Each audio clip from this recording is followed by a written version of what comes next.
The Darkening Age by Catherine Nixey. Read by Lalla Ward.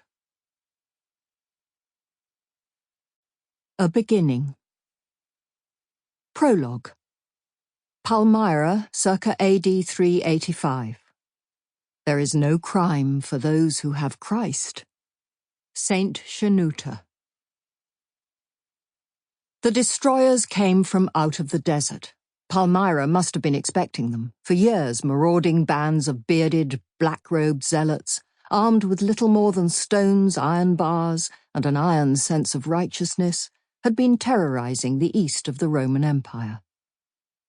Their attacks were primitive, thuggish, and very effective. These men moved in packs, later in swarms of as many as 500, and when they descended, utter destruction followed. Their targets were the temples, and the attacks could be astonishingly swift. Great stone columns that had stood for centuries collapsed in an afternoon. Statues that had stood for half a millennium had their faces mutilated in a moment. Temples that had seen the rise of the Roman Empire fell in a single day. This was violent work, but it was by no means solemn. The zealots roared with laughter as they smashed the evil, idolatrous statues.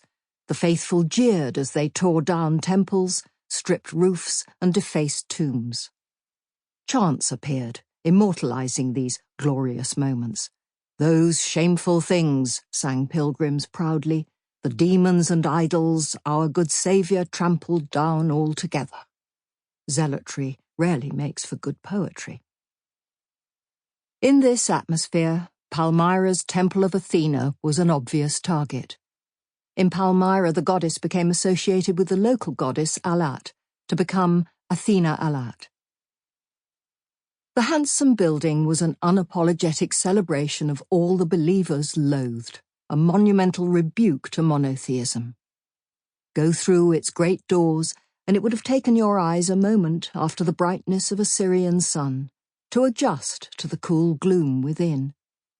As they did, you might have noticed that the air was heavy with the smoky tang of incense, or perhaps that what little light there was came from a scatter of lamps left by the faithful. Look up, and in their flickering glow you would have seen the great figure of Athena herself. The handsome, haughty profile of this statue might be far from Athena's native Athens, but it was instantly recognizable with its straight Grecian nose, its translucent marble skin, and the plump, slightly sulky mouth. The statue's size, it was far taller than any man, might also have impressed.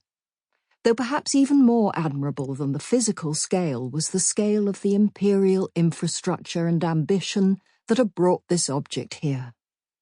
The statue echoed others that stood on the Athenian Acropolis, well over 1,000 miles away.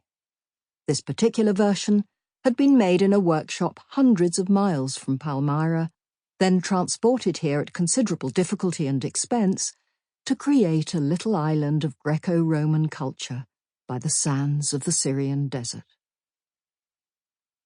Did they notice this, the destroyers, as they entered?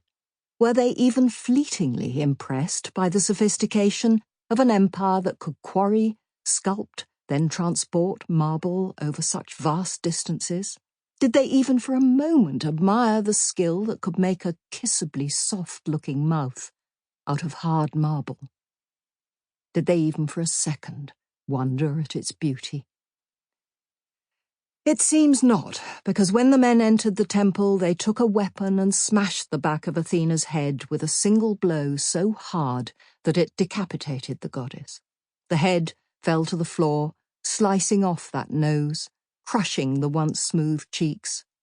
Athena's eyes, untouched, looked out over a now disfigured face. Mere decapitation wasn't enough. More blows fell, scalping Athena, striking the helmet from the goddess's head, smashing it into pieces. Further blows followed. The statue fell from its pedestal. Then the arms and shoulders were chopped off. The body was left on its front in the dirt. The nearby altar was sliced off just above its base. Only then does it seem that these men, these Christians, felt satisfied. Sample complete. Ready to continue?